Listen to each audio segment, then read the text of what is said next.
الصلاة والسلام على أشرف الأنبياء والمرسلين سيدنا ومولانا محمد وعلى آله وصحبه أجمعين.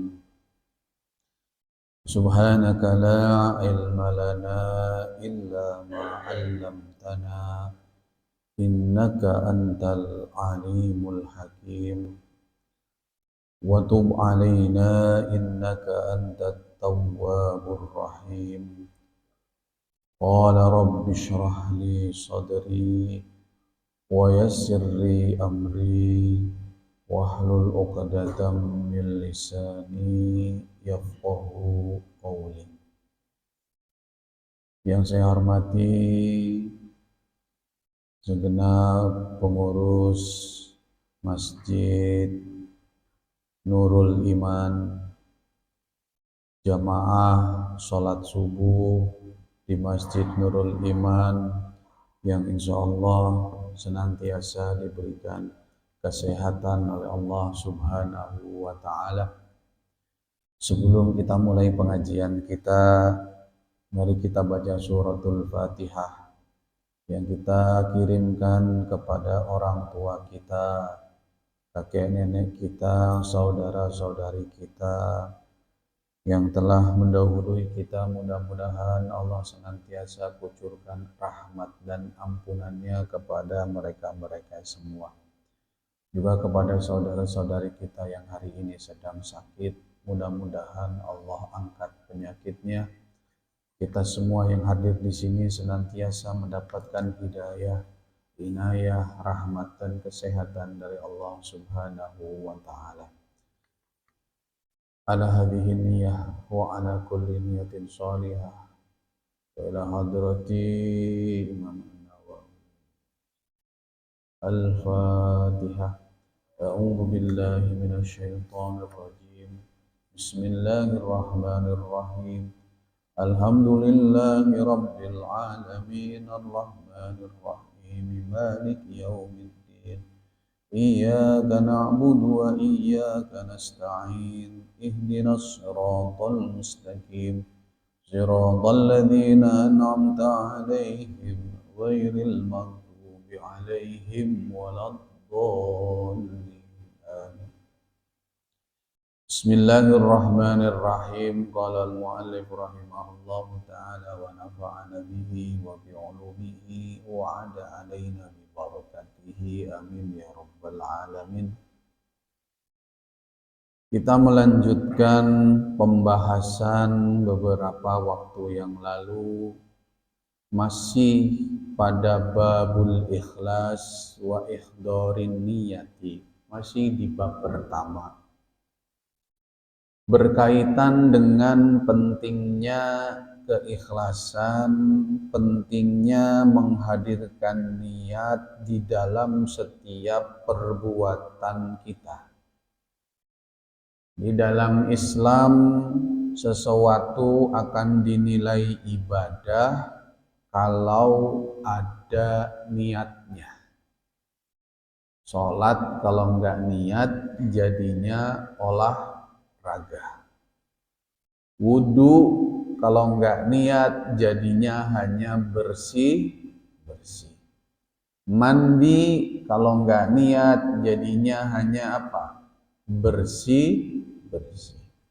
Maka segala sesuatu innamal a'malu binniyat. Pada pelajaran kemarin melalui hadis baginda Rasulullah sallallahu alaihi wasallam, niat itu, amal itu bergantung pada niatnya. Kalau niatnya bukan karena Allah Subhanahu wa Ta'ala, Allah itu pasti tahu. Karena niat itu letaknya adalah di dalam hati. Kenapa? Karena di zaman dulu, di zaman Rasul, ya, ada seorang penduduk Mekah melakukan perjalanan hijrah. Rasulullah dulu, ya, selama berada di Mekah 13 tahun berdakwah itu kan mendapatkan apa?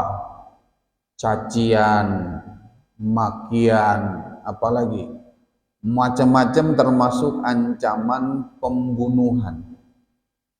Yang Rasulullah takuti itu bukanlah cacian, makian, dan ancaman pembunuhan kepada Rasulullah, bukan. Tapi kepada siapa? Para sahabat-sahabat yang ada di sekitar Rasul. Yang sahabat-sahabat ini itu rata-rata kebanyakan garis ekonominya menengah ke bawah. Maka Rasulullah itu dulu julukannya apa? Nabiyul Mustad'afin, nabinya orang-orang yang lemah, kelompok minoritas. Bahasa sekarang itu jamaahnya itu sopir ojek, ya, tukang dagang cilok, ya kan. Itu kan mereka rentan untuk mendapatkan apa? Mendapatkan apa? Mendapatkan ancaman dari orang-orang, ya, model-model Abu Jahal, Abu Lahab, yang memang levelnya itu adalah bangsawan kaya raya. Dengan kekuasaannya dia bisa bikin apa saja, termasuk keluarga Yasir dan Ammar bin Yasir, termasuk Bilal bin Rabah. Diminta apa? Diminta untuk nggak ikut lagi baginda Rasulullah Shallallahu Alaihi Wasallam, ancamannya mati. Tapi sebelum mati disiksa dulu. Loh, di zaman itu ketika agama itu belum hadir, itu orang ukurannya adalah yang benar itu adalah yang kuat. Yang benar adalah yang kuat. Bukan yang benar itu adalah yang benar sesuai dengan ajaran agama. Maka Rasulullah SAW kemudian dapat perintah hijrah. Hijrah ini dilakukan secara bertahap, dilakukan secara sembunyi-sembunyi, pahalanya luar biasa. Sehingga orang-orang Mekah ketika itu memutuskan pindah ke Madinah yang jaraknya 400 km. Kira-kira dari sini sampai ke Semarang jalan kaki. Kalau dari sini ke Semarang jalan kaki enak jalurnya. Ya, jalurnya pepohonan, ya, lewat Subang misalnya, nanti tembusnya mana? Indramayu, Cirebon, ya. Cirebon mana? Brebes, Tegal. Itu kan jalurnya kita bisa pilih mau jalur pinggir pantai apa jalur naik turun gunung. Itu pilihan.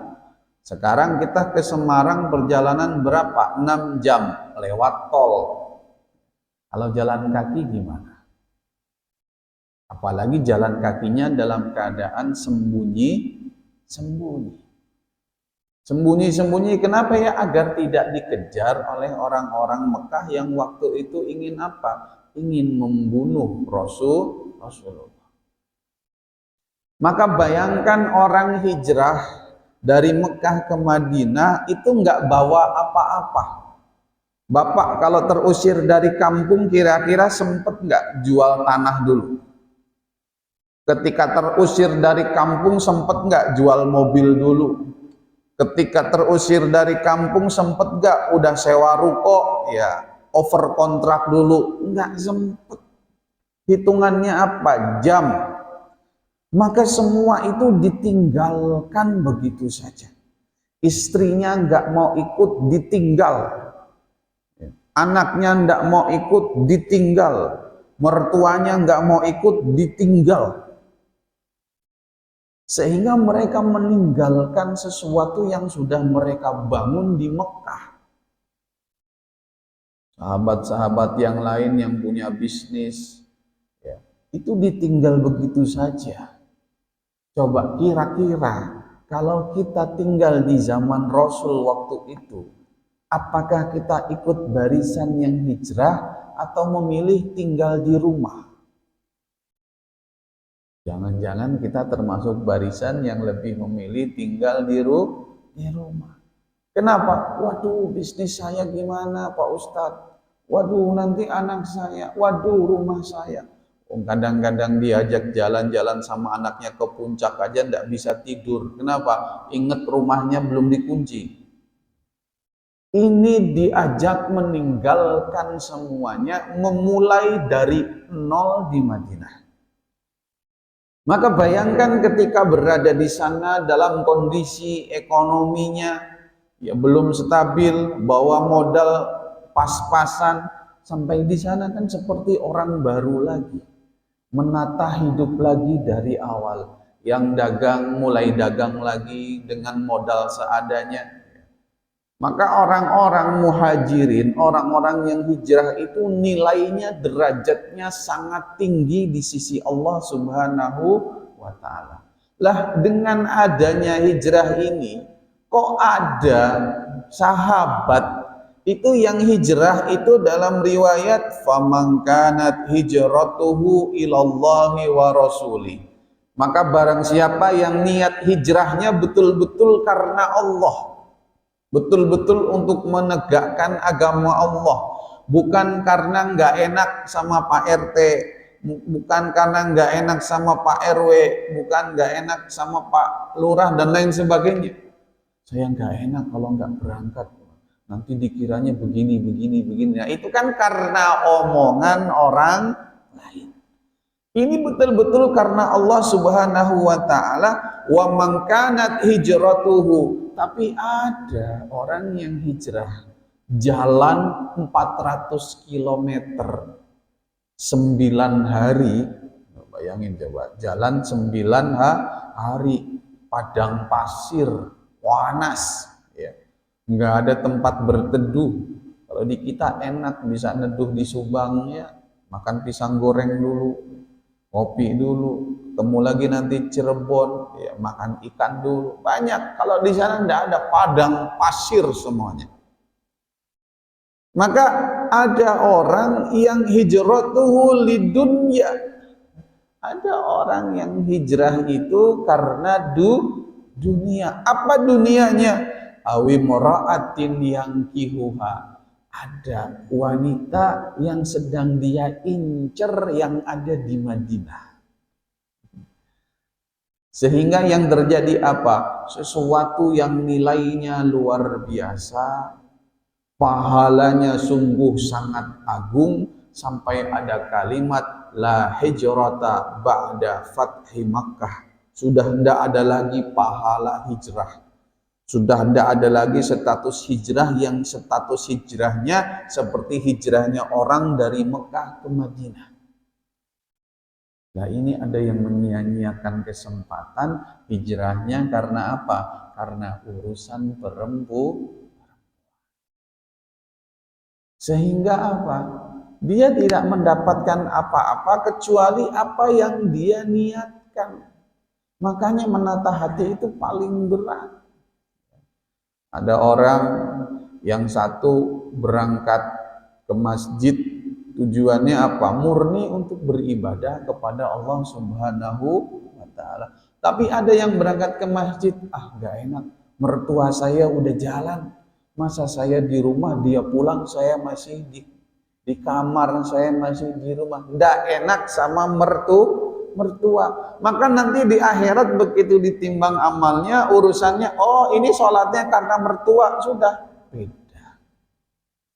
Maka di dalam hadis itu masyhur sekali riwayat, ada orang ahli agama, ahli Quran datang di hadapan Allah Subhanahu wa ta'ala dengan apa? Dengan amalan dia mengajarkan Al-Quran, tapi kata Allah Subhanahu wa ta'ala, bohong. Kamu ngajar Quran bukan karena aku, kamu ngajar Quran bukan karena Allah. Ada orang rajin bersedekah, rajin berinfak, rajin nyumbang. Setiap nyumbang minta ditolong disebut namanya, Pak Haji Anu nyumbang 500.000. Tolong disebut nama saya ya, kalau enggak disebut saya enggak nyumbang lagi. Sehingga datang di hadapan Allah, kata Allah, bohong, kamu nyumbang karena pujian manusia. Maka karena tujuanmu adalah dipuji, silahkan ambil pujian itu, pahalanya tidak aku kasih. Ada orang yang berjihad di jalan Allah tapi dikatakan bohong. Kenapa kamu berjihad, kamu memanggil, kamu menyeru panggilan Allah Subhanahu wa taala karena apa? Karena ingin dipuji orang sebagai orang yang berani. Ada satu riwayat berkaitan dengan hadis innamal a'malu bil khawatim. Ada innamal a'malu bin niat, ada innamal a'malu bil khawatim. Sesungguhnya amal itu tergantung dari akhirnya. Orang itu kan dilihat dari awalnya atau dari akhirnya. Yang paling utama adalah awalnya baik, akhirnya baik. Tapi yang baik juga ada, awalnya jelek, akhirnya baik. Yang hina itu adalah awalnya baik, akhirnya jelek. Ada sahabat itu berperang dengan gagah berani. Semua musuhnya diterjang. Sehingga kemudian kata baginda Rasulullah, ada orang yang amalannya seperti amalan penduduk surga, tapi sejatinya dia adalah penduduk neraka. Sahabat bingung lah, bagaimana kok ada orang penduduk surga, amalannya, ibadahnya, tapi sejatinya dia penghuni neraka. Ternyata ketika dia berperang, perangnya sangat gagah sekali sehingga orang kagum, takjub kepada dia. Seakan-akan membela agamanya begitu kuat, membela agamanya begitu semangat, di hadapan orang begitu gagah misalnya, tapi ternyata punya tujuan lain. Misalnya kayak di contoh di kita, ada orang begitu gagahnya melawan apa? Kemaksiatan. Ada apa misalnya diskotik baru buka, semuanya semangat untuk apa? Menutupnya. Termasuk ada orang yang kemudian paling semangat, kalau bisa ini tempat saya bakar hari ini. Saya nggak takut mati, saya nggak takut penjara. Kata orang ini. Tapi malam-malam dia nyamperin ke pihak diskotik, bang, kalau bisa mah ini, kalau mau saya bantu nih, 100 juta, ini ntar saya beresin anak-anak. Gayanya paling keras untuk melawan, tapi malam-malam datang minta apa? Minta disogok. Ada sahabat ya di zaman itu yang kemudian ketika berperang itu melawan musuh dengan sangat gagah luar biasa, tapi ternyata apa? Yang dicari adalah rasa apa? Kebanggaan di dalam hati, dikenal sebagai orang yang berani. Ingin apa? Ingin dipuji. Maka ketika kita berada pada titik ini, muncul di dalam hati kita, muncul perasaan ingin dipuji, kendalikan itu. Tahan itu, buang-buang jauh itu, ingat di dalam hati, saya kalau kemudian karena orang, ini rugi amal saya, rugi sholat saya, rugi baca Quran saya, rugi sedekah saya, rugi. Kenapa? Karena nggak ada artinya di hadapan Allah Subhanahu wa ta'ala. Memang menata hati paling susah Bapak Ibu. Kadang-kadang kita muncul di dalam hati begitu saja. Terus bagaimana ketika muncul perasaan misalnya ingin dipuji dengan ibadah kita? Tetap lakukan ibadah itu sambil menata hati. Jangan tinggalkan ibadah itu karena takut muncul rasa riya. Lama-lama kalau terbiasa, rasa itu akan menjadi biasa.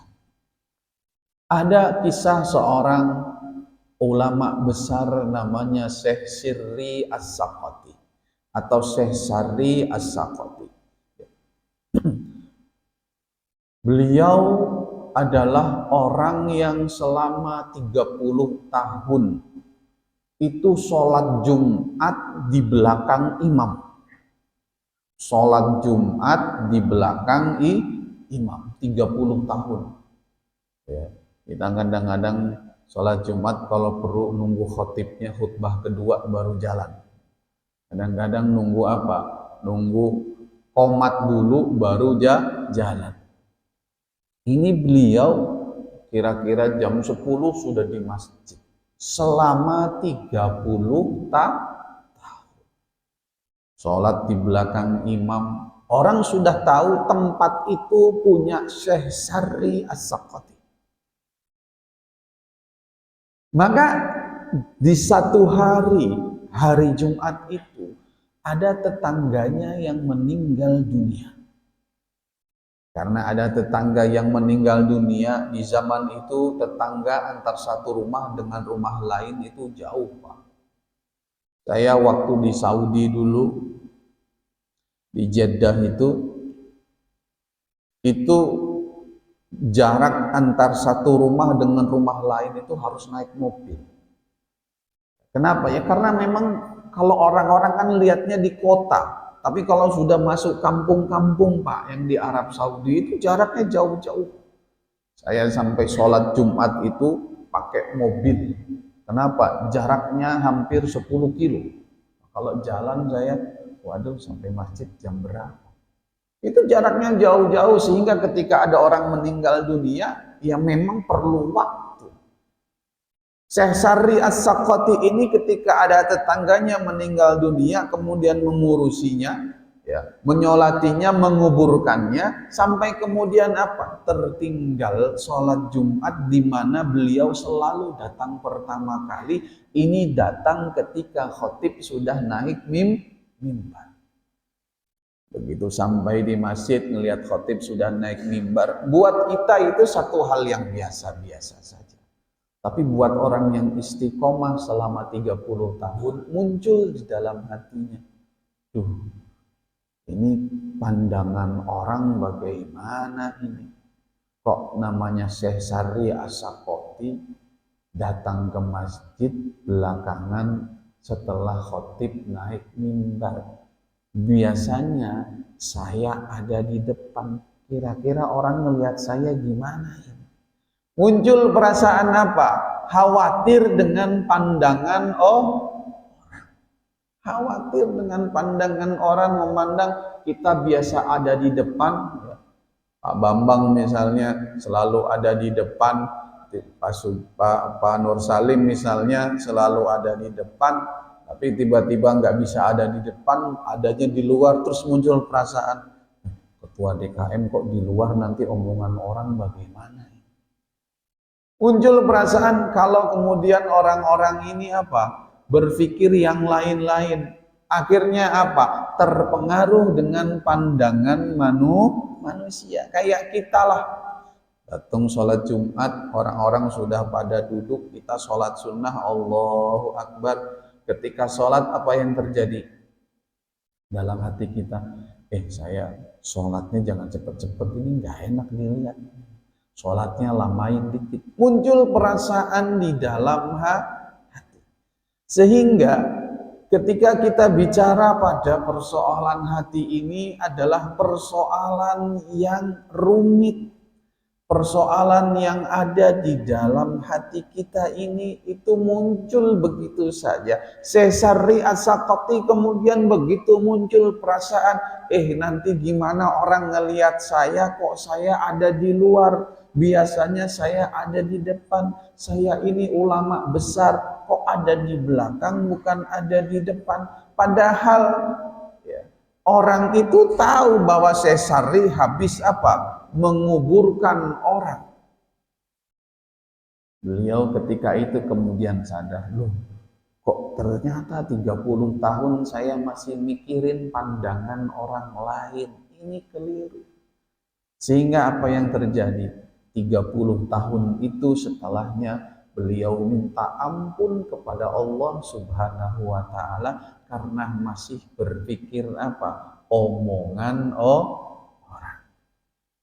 Ini pentingnya apa? Menjaga keikhlasan hati. Wa an ummil mu'minin ummi Abdillah Aisyah radhiyallahu anha qalat qala Rasulullah sallallahu alaihi wasallam. Dari ummil mu'minin Siti Aisyah meriwayatkan baginda Rasulullah sallallahu alaihi wasallam bersabda, Yagzu jaisun al-Ka'bata fa idza kanu bi baida'a minal ard. Nanti menjelang hari kiamat, kata Rasulullah, nanti menjelang hari kiamat. Hari kiamat kapan? Hari kiamat kapan? Jangan tanya Pak Ustadz hari kiamat kira-kira kapan, jangan. Yang harus ditanya apa yang sudah kita siap. Tanda-tandanya hari kiamat ini sudah kelihatan. Tapi kapan hari kiamat kita nggak ada yang tahu. Baginda Rasulullah menyampaikan nanti ya akan ada apa? Sekelompok pasukan yakzu menyerang al-Ka'bata, Ka'bah.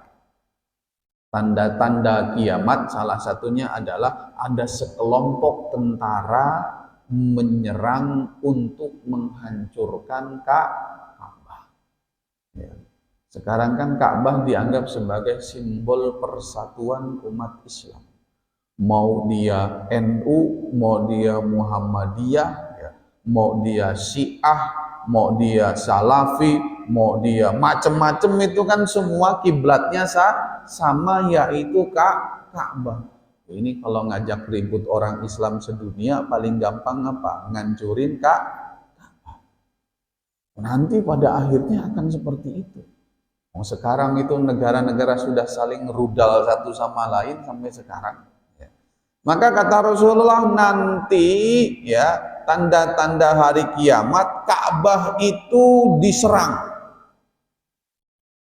Fa'idha kanu, ketika orang-orang tentara ini mau menyerang bibaida'a minal ard, sampai menjelang kota Mekah, antara Madinah dan Mekah, mau menyerang Ka'bah sampai pada satu wilayah yang kosong, yang lapang, padang pasir, mau menuju kota Mekah. Saya ngebayangin itu apa? Kavaleri, Pak. Kavaleri, pasukan kavaleri dengan tank, dengan peralatan berat ya. Baik itu dengan apa namanya? Mobil Anoa, Komodo segala macam, Panzer dan lain sebagainya menuju kota Mekah. Sebelum sampai di wilayah Mekah, yukhsafu bi awwalihim wa akhirihim. Allah kemudian apa? Menenggelamkan orang-orang ini ke dalam bumi. Tanahnya ambles begitu saja, menelan semua pasukan yang mau menyerang Ka'bah.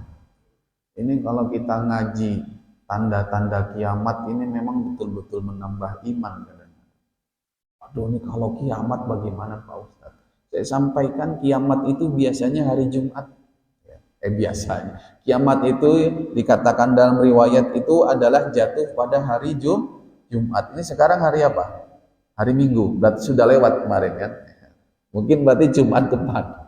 Sehingga apa? Sehingga orang diminta untuk mempersiapkan. Tanda-tandanya kiamat misalnya apa yang sudah terjadi? Pertama, maraknya pembunuhan. Kadang-kadang yang dibunuh juga nggak tahu kenapa saya dibunuh, yang membunuh juga nggak tahu kenapa saya membunuh. Sekarang di zaman ini, sekarang banyak terjadi pembunuhan. Hampir setiap hari di seluruh Indonesia, dunia, Jakarta itu ada yang namanya pembunuhan. Itu yang pertama. Yang kedua apa? Maraknya zina dan khomer. Minuman keras, kira-kira di setiap RW saja pasti ada sudah. Tanya sama Pak RW, pasti tahu Pak RW siapa aja warganya yang tukang mabok. Apal dia.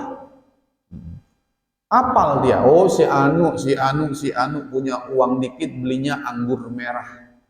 Minumnya di mana? Di pos yang kosong-kosong kalau malam. Maraknya khomer. Homer itu ya minuman keras, ya maksudnya ya narkoba, apalagi pil-pil sekarang yang banyak dijual di warung-warung dan lain sebagainya, anak-anak muda dan lain sebagainya, apalagi ngelem, iPhone, macam sekarang sudah jelas banget. Perzinahan, perzinahan itu zaman dulu orang dengar beritanya aja jarang. Sekarang orang zina, hamil di luar nikah, itu semua dunia tahu. Kadang-kadang ada YouTube-nya, kadang-kadang ada podcast-nya. Orang berbangga-bangga dengan apa? Kemaksiatan. Itu tanda yang sudah kelihatan. Apalagi tandanya ya. Kalau kita bicara kemerosotan moral, apalagi tandanya masjid dibangun bermegah-megahan, jamaahnya nggak ada. Oh, banyak sekali kalau kita bahas satu per satu. Salah satunya adalah apa? Ketika ada sekelompok orang menyerang Ka'bah, sebelum sampai menuju Ka'bah, Allah tenggelamkan pasukannya sedalam-dalamnya sehingga hilang seperti ditelan bumi. Qalat, bertanya Siti Aisyah, qultu, aku bertanya, ya Rasulullah, wahai Rasulullah, kaifa yukhsafu bi awwalihim wa akhirihim? Bagaimana bisa yang di awal sama yang paling belakang ditenggelamkan satu wilayah? Wa fihim, dan di dalam wilayah itu ada aswaquhum, orang-orang yang sedang berjalan dalam rangka berdagang. Wa man laisa minhum, bagaimana nasibnya orang-orang seperti ini yang dia kebetulan lewat. Ada tempat maksiat, tiba-tiba apa? Diazab oleh Allah Subhanahu wa taala. Kebetulan ada sopir ojek lagi lewat, ikut kena, meninggal dunia. Ini pertanyaan Siti Aisyah. Loh, kalau ditenggelamkan satu wilayah, kalau ada orang di situ yang nggak tahu apa-apa, gimana Rasul? Maka pertanyaan Siti Aisyah kemudian dijawab oleh baginda Rasulullah sallallahu alaihi wasallam, yukhsafu bi awwalihim wa akhirihim. Semua yang di wilayah maksiat itu kena akibatnya. Jadi kalau Allah di zaman dulu ngazab itu ya, menghukum umat-umat terdahulu satu kampung, yang nggak ikut-ikutan juga kena. Makanya hati-hati para ulama melakukan tahdir, mewanti-wanti agar jauh-jauhlah dari tempat maksiat. Desa kalau sudah penuh kemaksiatan, buru-buru keluar. Nanti kalau Allah sudah mengazab, urusannya repot. Tempat-tempat maksiat, hindari itu semua. Kenapa? Karena ya kejelekan tempat maksiat itu akan berdampak kepada kita. Kalau ada satu rumah, di rumah itu dilakukan perzinahan, tetangganya yang nggak ikut-ikut ya, tetangganya yang nggak tahu menahu itu dapat apa? Dapat keburukan dari perzinahan itu sendiri. Maka kata Rasulullah, semuanya kena, mau yang di depan, mau yang di belakang. Tsumma yub'atsuna ala niyatihim. Nah, terus gimana nasibnya? Ya sudah, kita ini manusia ciptaan Allah, hambanya Allah, ya terserah Allah. Mau dimatikan terserah Allah, mau dihidupkan terserah Allah. Ini yang harus kita pahami dulu. Yang kedua, mereka akan dibangkitkan oleh Allah nanti di hari kiamat. Ala niyatihim, tergantung kepada niatnya. Niatnya nanti akan dilihat, saya ke situ dalam rangka apa? Misalnya ada tempat kemaksiatan, perzinahan, wah, luar biasa, tiba-tiba longsor yang terjadi. Ada orang kebetulan lewat situ, dia nggak tahu menahu, nganter paket. Begitu dia ikutan kena longsor, meninggal dunia, di akhirat nanti ditanya, kamu ngapain di tempat seperti itu? Saya nganter paket, malaikat. Saya nggak tahu menahu, saya nggak tahu itu tempat apa, saya cuma bertugas ngantar paket, saya pulang. Begitu sampai di sana, saya ikut kena. Kata malaikat, bohong. Kamu ngantar paket sambil ngintip-ngintip, kali aja ada yang bisa dilihat. Nah, itu semua tergantung apa? Niat.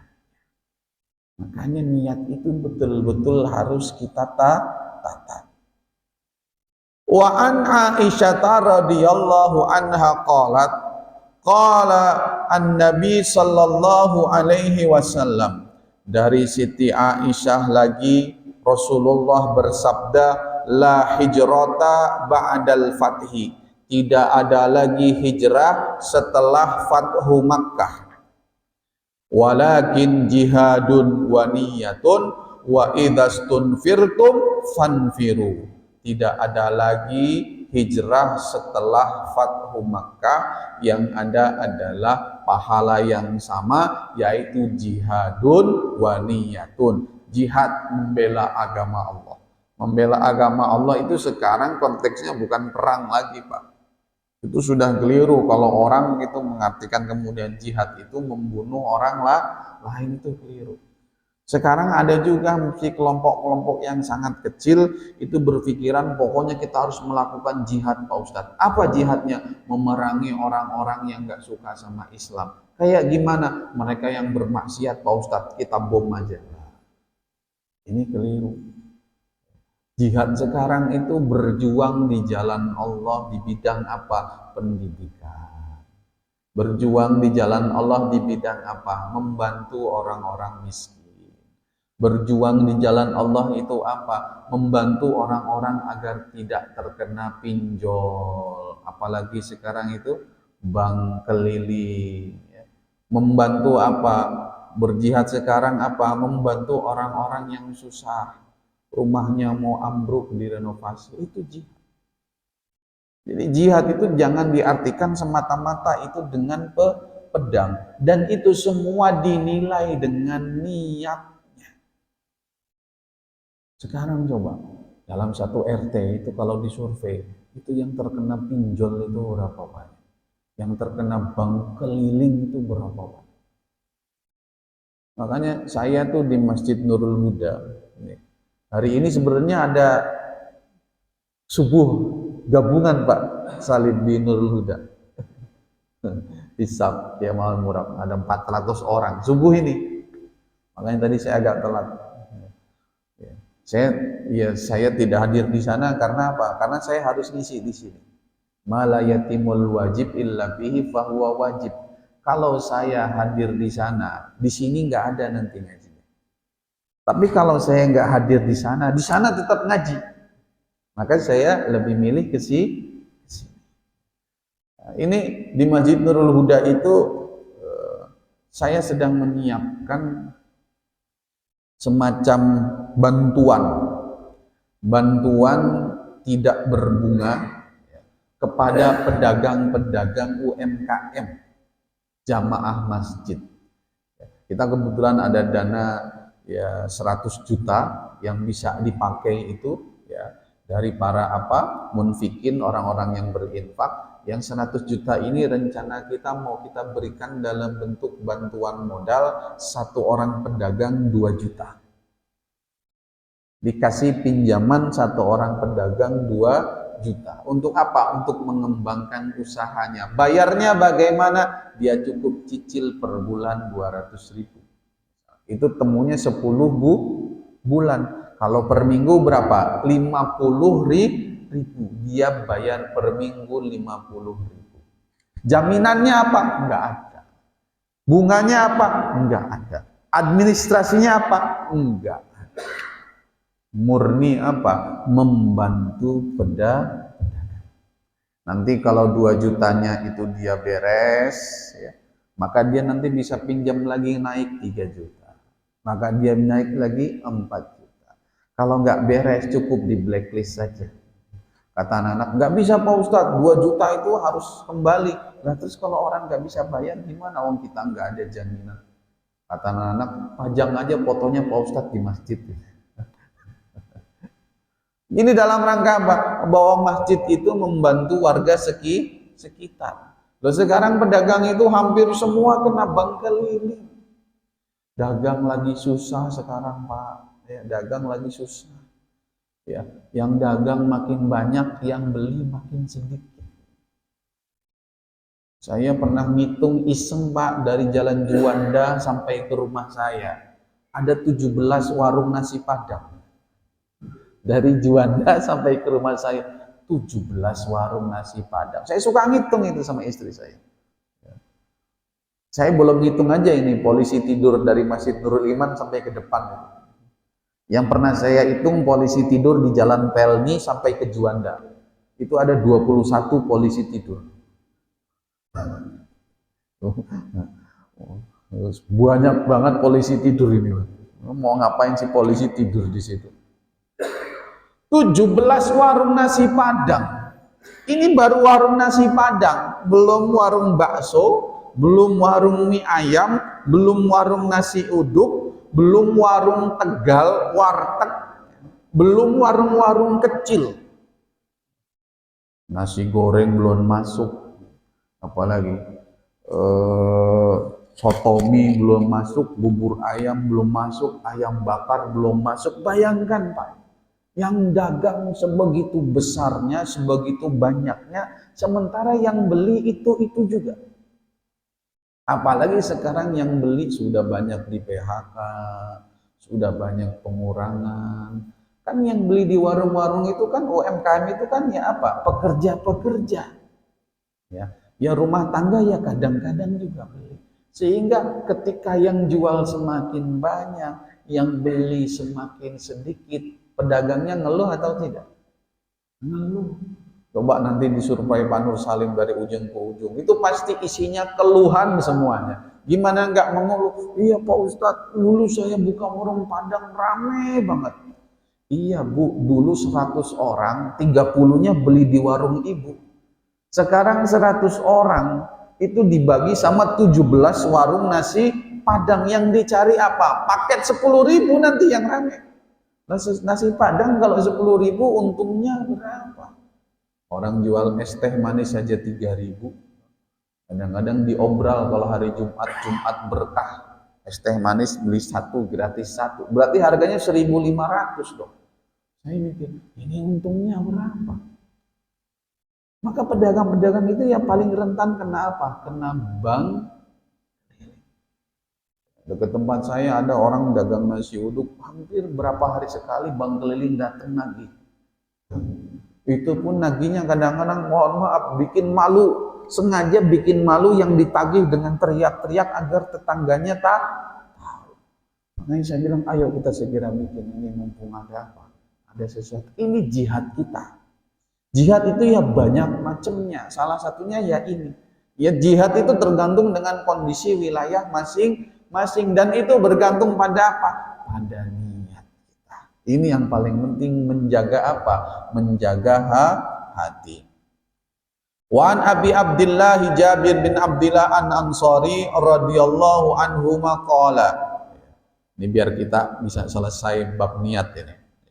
Kunna ma'an Nabi sallallahu alaihi wasallam. Aku pernah berangkat bersama baginda Rasulullah sallallahu alaihi wasallam fi gazatin, dalam sebuah perang. Gazat itu perang, jamak dari gozwah itu gazawat, salah satunya gazatin, perang. Ya, kata Jabir dari Abdullah bin Jabir, saya pernah berangkat perang bareng Rasulullah Shallallahu Alaihi Wasallam. Faqala, kemudian Rasulullah bersabda, Inna bil Madinati larijalan masirtum masiran wala qata'tum wadiyan illa kanu ma'akum habasuhumul marad. Kata Rasulullah, ada di Madinah dari jalan sekelompok laki-laki. Ada sekelompok laki-laki masirtum masiron. Dia tidak melakukan perjalanan, wala qata'tum wadiyan, dan tidak melintasi lembah. Dia enggak pergi, dia enggak keluar, dia enggak melintasi lembah, illa kanu ma'akum, akan tetapi mereka-mereka ini itu bersama dengan kalian. Habasahum al-marad, tetapi mereka tertahan karena sakit. Maksudnya bagaimana? Rasulullah Shallallahu Alaihi Wasallam bersama dengan Abdullah bin Jabir berangkat perang. Perangnya ini perang Tabuk. Perang Rasulullah itu total ketika bersama Rasulullah itu ada 27 ekspedisi perang. Ya, ada 27 ekspedisi perang. 9-nya itu bersama Rasul. 9-nya bersama Rasul, Rasul yang memimpin langsung, Rasul yang berangkat langsung. 9 ini salah satunya adalah perang Tabuk yang sedang kita bicarakan ini. Jadi Abdullah bin Jabir berangkat perang Tabuk. Perang Tabuk itu terjadi tahun 9 Hijriah. 9 tahun setelah Rasul hijrah dari Mekah ke Madinah, ya, setelah peristiwa Fathu Makkah. Fathu Makkah itu Rasulullah bawa 10.000 orang untuk menguasai kota Mekah tanpa ada pertumpahan darah. Bayangan dulu terusir, mau dibunuh. Kalau saya balas itu, saya cari itu kemarin yang ngancem saya, mau saya gantung semuanya. Itu kalau saya. Tapi Rasul tidak. Bahkan tanaman, tumbuhan semua nggak ada yang boleh dirusak. Nah, perang Tabuk ini Rasulullah bawa pasukan 30.000 terbanyak ketika Rasulullah masih hidup. Kira-kira kalau tahun Masehinya itu tahun 630 Masehi, Pak. Sekarang tahun berapa? 2026. 630, nggak tahu ini Nurul Iman kandang macan atau kandang dinosaurus ini, saya nggak tahu. 630 melakukan perjalanan dari Madinah ke Tabuk yang jaraknya itu 700 km di musim panas. 700 km kavaleri jalan kaki. Dalam riwayat itu, ya, setiap 18 orang itu dapat satu kendaraan unta. 18 orang dapat satu unta. Itu mungkin mirip-mirip, ya, satu motor, ya, dimiliki satu kelompok kecil 18. Satu regu dapat satu motor. Yang naik motor komandannya jangan. Ini yang terjadi, perang di masa susah, panasnya luar biasa. Kalau di sana panas itu bisa 45 derajat. Nggak karu-karuan panasnya, berjalan kaki 30.000 orang. Untuk apa? Untuk menyerang pasukan Romawi yang saat itu ingin menyerang Madinah. Ada informasi intelijen pasukan Romawi kekuatan 40.000 mau menyerang Madinah. Kata Rasulullah, sebelum Romawi itu sampai ke Madinah, kita serang dia duluan. 30.000 itu berangkat. Dalam riwayat itu Sayyidina Abu Bakar itu menyerahkan seluruh hartanya untuk kepentingan perang. Menyerahkan seluruh hartanya untuk kepentingan perang. Sayyidina Utsman itu menyerahkan puluhan ratusan unta. Unta itu seharga sekarang itu rata-rata yang paling jelek 80 juta, Pak. Unta. Kalau di Mesir unta 80 juta, sampai sini bisa 250 juta. Biaya cukainya separuh bayarnya. Maka ketika kita bicara perjalanan perang yang sangat berat ini, Sayyidina Utsman ngasih 900 unta, 100 kuda. Banyak para sahabat-sahabat kemudian membagi itu semua. Perang 700 km jalan kaki membutuhkan perjalanan pulang pergi 30 hari. 20 harinya menetap di wilayah musuh, menunggu musuh untuk berperang. Tapi musuhnya nggak jadi datang. Romawi waktu itu ketakutan karena pengalaman perang Mu'tah, ya. Zaid bin Haritsah memimpin pasukan, dalam riwayat waktu itu 3.000. Ada yang mengatakan 10.000 di perang Mu'tah, musuhnya 100.000. 100.000 ini kalah. Ini karena apa? Yang satu perang betul-betul dengan hatinya, sudah tidak takut mati lagi, ya. Yang satu lagi perang karena takut komandannya itu pasti berbeda, Pak. Amerika perang karena apa? Karena takut komandannya, karena takut presidennya. Tapi kalau orang Iran perang kira-kira takut siapa? sudah tidak ada takutnya. Makanya kemarin saya baca berita, ya, 3 pesawat Iran hilang ketika menyerang pangkalan Amerika di Qatar. Kemarin salah satu yang hilang itu brigadir jenderalnya, bawa pesawat sendiri, ngantem fasilitas lapangan udara pasukan Amerika yang ada di Qatar. Qatar itu negara paling kaya di dunia. Rajanya At-Thani itu orang paling kaya. Uang cashnya paling banyak. Beli pesawat aja kemarin jet 300 cash. Kita beli pesawat 10 aja kreditnya 10 tahun. Dia cash. Kaya sekali. Saking kayanya itu negara, saya pernah ke Qatar, saking kayanya itu negara, di sana negara nggak ada pajak. Nggak ada pajak. Beasiswa di sana, anak-anak yang kuliah di sana, beasiswa per bulan 30 juta dikasih. Saking kayanya, dia bikin museum seluruh negara. Indonesia pun ada di sana. Qatar itu beli kapal karam di Laut Cirebon, diangkat sama perusahaan Inggris, dibeli Qatar, kalau tidak salah harganya 300 miliar. Kapal itu beserta isinya. Semuanya dipajang di museum Qatar. Bingung kan orang Qatar, ini isinya apa, ceritanya bagaimana, dan kejadian ngundang para peneliti Indonesia untuk datang ke Qatar untuk membedah apa saja yang ada di sana. Termasuk teman-teman saya ke sana. Neliti mangkok, neliti koin. Saya bilang, ini negara emang kebanyakan duit. Maka bayangkan, nyerang negara Qatar, negara kaya dengan kekuatan luar biasa, rudal pesawat jetnya, tapi dengan 3 pesawat kuno tahun 70-an. Itu kalau bukan orang nekat, yang kedua orang gila itu. Yang saya bilang tadi, perang melawan Romawi, 100.000 musuhnya, dalam riwayat 3.000 orangnya. Sehingga dalam riwayat itu kan, perang ini kan sangat bersejarah sekali.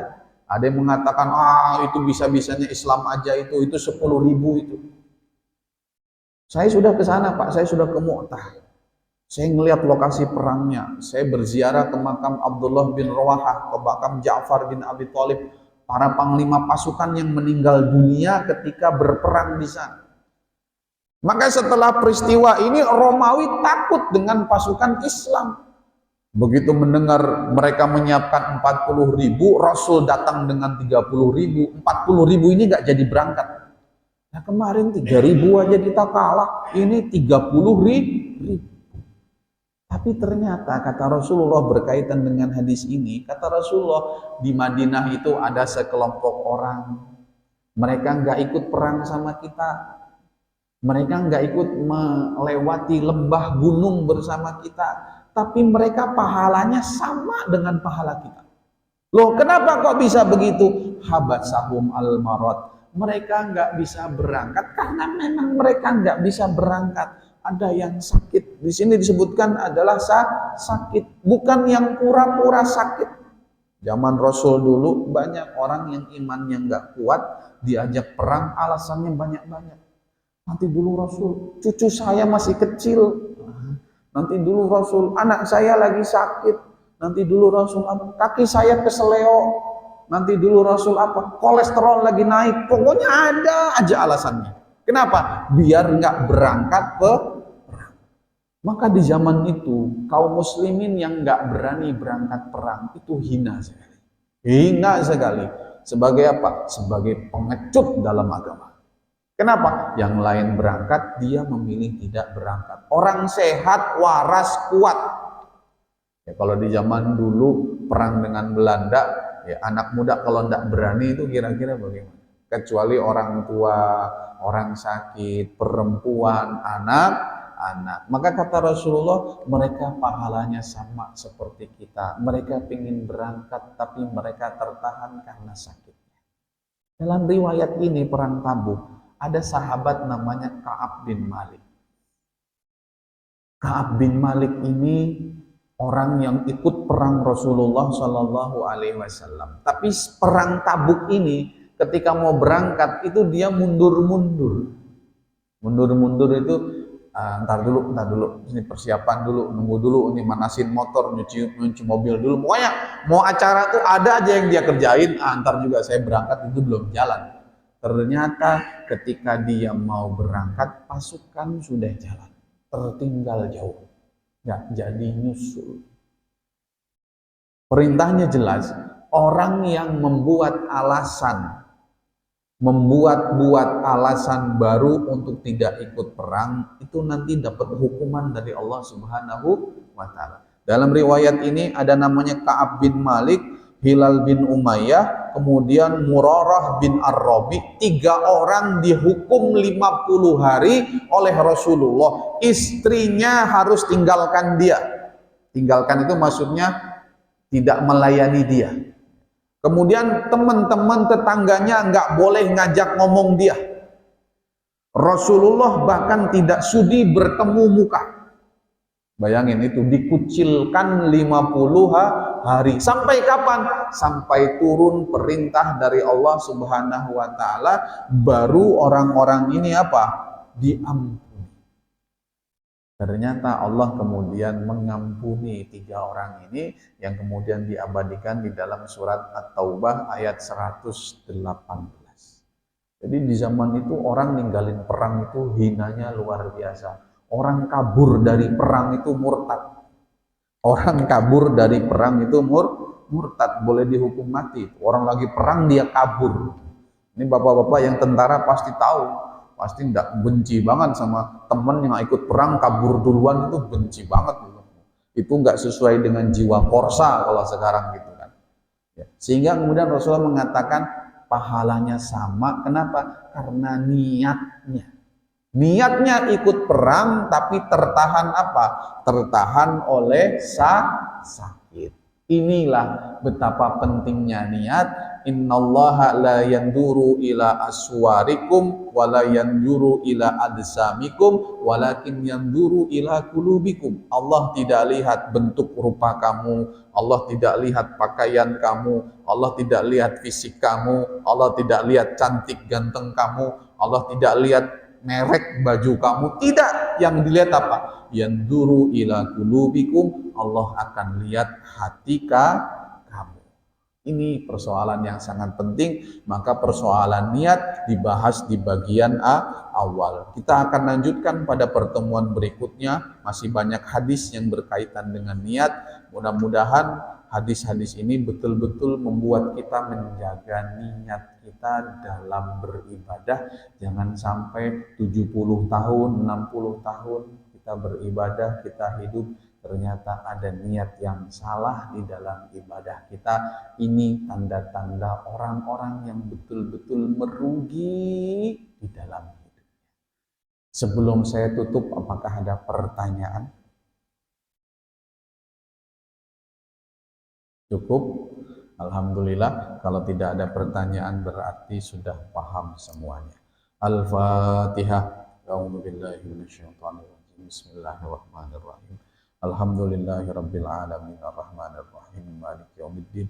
Iyyaka na'budu wa iyyaka nasta'in ihdinas siratal mustaqim siratal ladzina an'amta 'alaihim ghairil maghdubi 'alaihim waladdallin amin. Bismillahirrahmanirrahim. Allahumma shalli ala sayyidina Muhammad wa ala ali sayyidina Muhammad.